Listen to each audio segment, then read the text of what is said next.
big news today, of course, Everton parting way with Rafa Benitez. You speak to a lot of Everton fans, they're glad. Only 22 games in charge, not money to spend. I mean, some of the signings he made were, you have to say, were good. Damari Gray's been very, very good. Andros Townsend on the free. The El Ghazi one, I don't get. They, of course, let one of their best players go to Aston Villa and then sack the manager the next day because there'd been reports that they had a falling out. Very messy situation, but I guess the big question is, Alex Crook, who comes in next, and do you think the decision was justified in sacking him? I think it was inevitable. I think there are lots of reasons when it comes to whether it's justified or not. You can make an argument either way. Listen, it was a poor performance yesterday. I mean, anybody losing to Norwich in the Premier League this season deserves to come under serious scrutiny, and it wasn't the first poor performance that Everton have had. There have been mitigating circumstances. They've been without several key players, including Dominic Calvert-Lewin, for much of the season. But I thought the statement was interesting. 40 words, the statement this lunchtime, confirming Rafa Benitez's departure. No thanking him for his efforts over the course of the season. It was almost as short as his 200-day tenure, but it was always going to end this way, because I remember in the summer when Jim White and I first broke the news that Everton were going down the Benitez route. We were in Glasgow at the time. Jim White broke it. And the reaction from Everton fans was very, very negative. They started the season okay. I remember seeing them at Brighton swat them aside early in the season. I thought, actually, this is a good manager who is proving it, but it all unravelled very quickly. What I don't understand is that the powers that be there allowed Luca Dean to leave the football club last week, seemingly because he'd fallen out with a manager that they then sack a week later. That doesn't make any sense to me. Surely they'd have been better off holding off on that transfer, knowing that the manager's position was in doubt. Obviously, they got rid of Marcel Brands earlier this season. We thought that Rafa Benitez would possibly be given more control on transfers. That doesn't appear to be the case, because there are strong rumours coming out of Goodison that he wasn't necessarily Rafa behind the signing of Anwar El Ghazi. I can understand that. Signed on loan from Villa. Farhad Moshiri sanctioned it anyway. So I think there's lots of questions that the Everton owners need to answer as much as Rafa Benitez himself.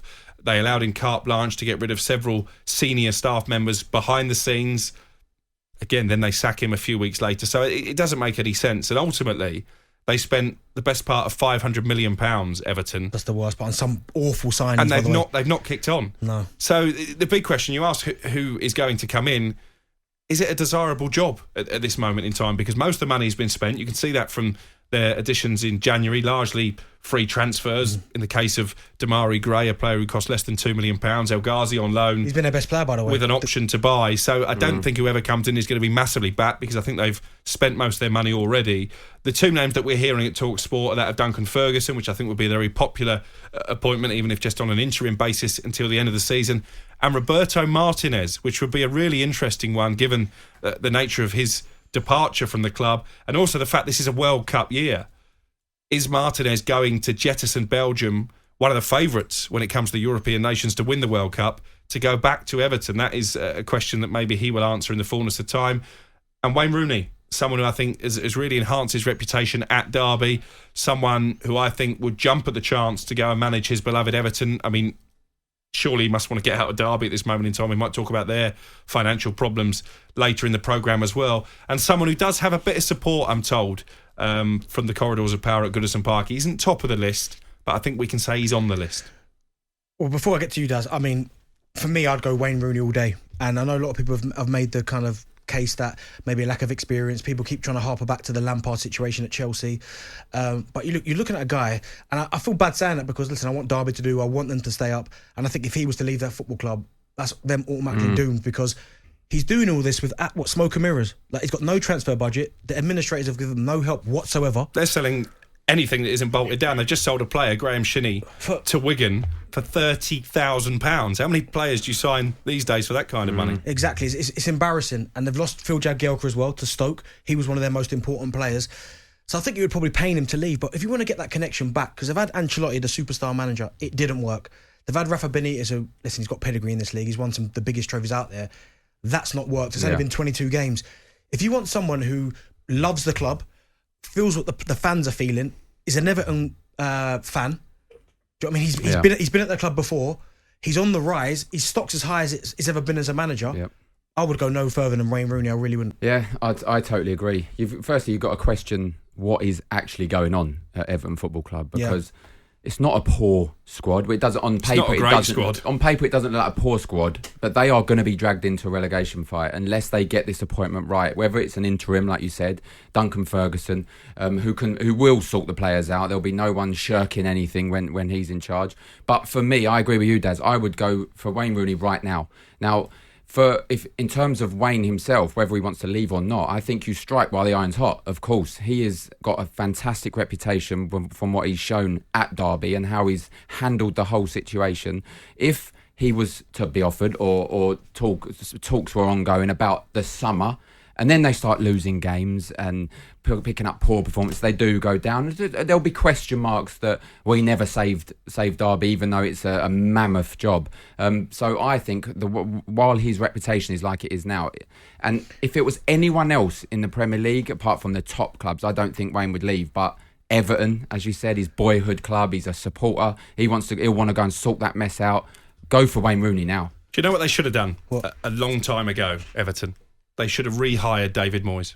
You look at what he's done at West Ham. I know it was a really disappointing result for them at home to Leeds today, but he's transformed that club. They're certainly in the conversation when it comes to the Champions League. Someone who did a fantastic job at Everton. Oh, they were so hard to play against when he was there. And you look at the appointments that they've made. You can pick holes in all of them, really. Yeah. And you would include Rafa. Because he is a Liverpool legend, and Liverpool fans were singing his name today when news emerged at half-time that he'd been sacked by Everton. It's almost like Agent Rafa, isn't it? Absolutely. But B, if you look at his recent record, I never necessarily understood why Newcastle fans hold him in such high regard. They love him. I wonder if I don't think he pulled up any trees there. But I wonder if there's any Newcastle fans out there that would take Rafa Benitez back. And I bet there will be. Newcastle fans, Everton fans, get into 03717 22 33 44. And I think you're right, Cricket. I think there will be some out there that would take him back because they absolutely love him. But what I would say is that, as far as I understand it, Rafa Benitez was a popular figure amongst the majority of that Everton squad. So normally when a manager gets sacked, you'd have been in dressing rooms where there would have been players punching the air in jubilation in the corner of the dressing room. I'm not sure that is the case at Goodison Park. And I think he did hold himself in great dignity because he knew the fans didn't really want him there. One of his biggest strengths is that he's always had the skin of a rhinoceros. We saw that when he went to Chelsea, and they didn't exactly welcome him with open arms. They didn't, but what did he win at the end of that season? Exactly. He's had a few injuries to deal with as well. As in, let's be honest, Calvert-Lewin's been out. Decore's been out. Decore, which was a massive loss. Falling out with Luca Dino. Yeah, he's fallen out, sold. And 22 games, it's not enough really to get a real feel for the football club. No money to spend at that time. So it's harsh in one way, but I think the whole circumstances over his appointment as well and the Liverpool connection has made the owners probably pull the trigger early. But if you're going to go down that road and you know you're going to get criticism, surely you have to give it longer than 200 days. And Rafa said himself, this is a football club effectively that's been run badly for the last 5 years. You can't just wave a magic wand. It's not going to transform overnight. Whoever comes in now needs to know they're going to get the long-term backing of the board because they've gone through too many managers. They probably have more managers than they've had wins in the Premier League in the last 4 or 5 seasons. And that's the thing. And I think you're 100% right. And that's why I just think he fits the bill, Wayne, because I know a lot of people are going to say, yeah, but he's inexperienced. What's he done? But you look at what he's doing at Derby. They were 21 points from safety. That's crazy. They've lost Jagielka. They've lost Graham Shinney. To be fair, Mel Morris obviously is the one to blame because he's the one who's left them, put them into administration. Yeah. I think there was a businessman, Chris Kirchner, I think he was the one who put his money in his pocket. Administrator said they had better offers, so they didn't accept his proposal. But what he's doing there, they are only 8 points. They were 21 points from safety. They would be 10th. Has it not been the points deduction? I believe 10th. He's not been able to sign anybody. He's losing his best players.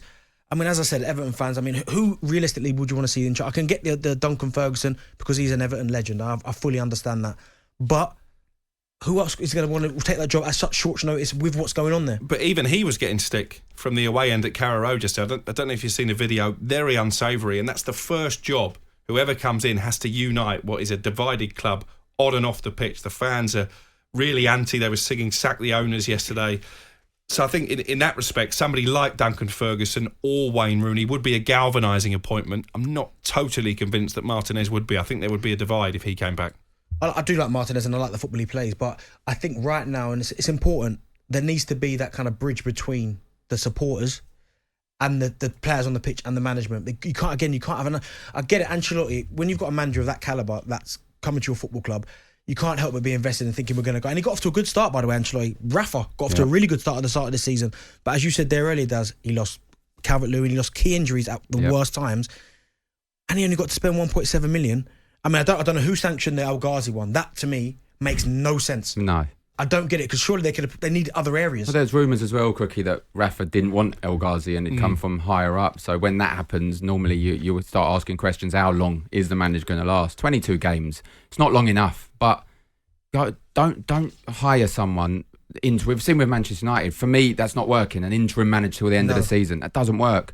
If you want Wayne Rooney, now's the best time to go and get him.